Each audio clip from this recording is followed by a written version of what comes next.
بہت عرصہ پہلے کی بات ہے کہ ایک دور دراز کے علاقے میں ایک خوبصورت ریاست تھی جس کا نام نور نگر تھا۔ اس ریاست کی شہزادی کا نام روشنی تھا۔ روشنی نہ صرف اپنی خوبصورتی کے لیے مشہور تھی بلکہ اپنی نرمی، رحم دلی اور عقلمندی کے لیے بھی جانا جاتا تھا۔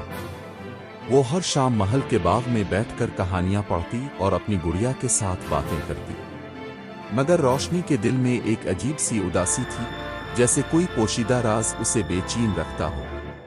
محل میں ایک پرانا اور خالی حصہ تھا جسے لوگ سایوں کا کمرہ کہتے تھے۔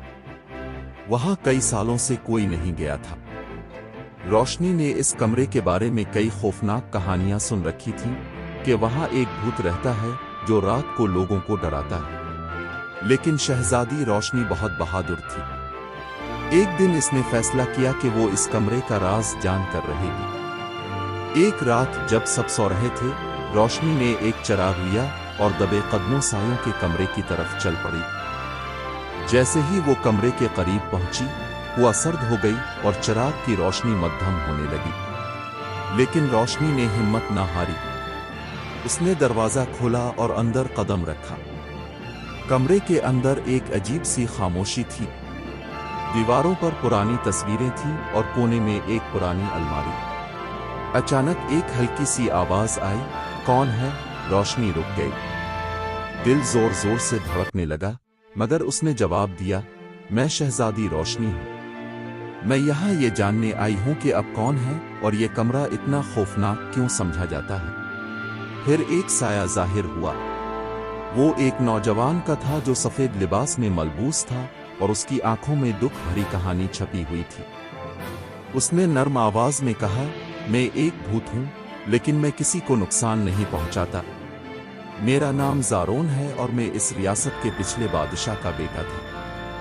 مجھے اپنے سگے بھائی نے دھوکے سے قتل کر دیا تاکہ وہ تخت پر قابض ہو سکے۔ میرے مرنے کے بعد میری روح کو سکون نہیں ملا اور میں اسی کمرے میں قید ہوں۔" روشنی کو زارون کی کہانی سن کر بہت دکھ ہوا۔ اس نے کہا، "میں تمہاری مدد کرنا چاہتی ہوں۔ بتاؤ، میں تمہاری روح کو آزاد کیسے کر سکتی ہوں؟" زارون نے کہا، "مجھے سکون تبھی ملے گا جب میرا بھائی اپنے گناہوں کا اقرار کرے اور معافی مانگے۔ لیکن وہ اب بوڑھا ہو چکا ہے اور اپنی غلطیوں کو ماننے کے لیے تیار نہیں۔" روشنی نے ہمت باندھی اور اگلی صبح اپنے دادا، جو زارون کے بھائی تھے، سے بات کرنے کا فیصلہ کیا۔ وہ ان کے پاس گئی اور نرمی سے ان سے زارون کے بارے میں بات کی۔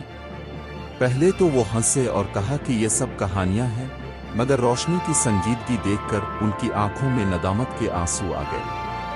انہوں نے زارون کی قبر پر جا کر معافی مانگی اور اپنے کیے پر پچھتاوا ظاہر کیا۔ جیسے ہی انہوں نے معافی مانگی، محل کے سایوں کے کمرے میں روشنی بھر گئی۔ زارون کا بھوت روشنی کے پاس آیا اور مسکراتے ہوئے کہا، "تمہاری بہادری اور نیکی نے مجھے آزاد کر دیا۔ شکریہ، روشنی۔" یہ کہہ کر زارون کی روح ایک سنہری روشنی میں تبدیل ہو گئی اور آسمان کی طرف چلی گئی۔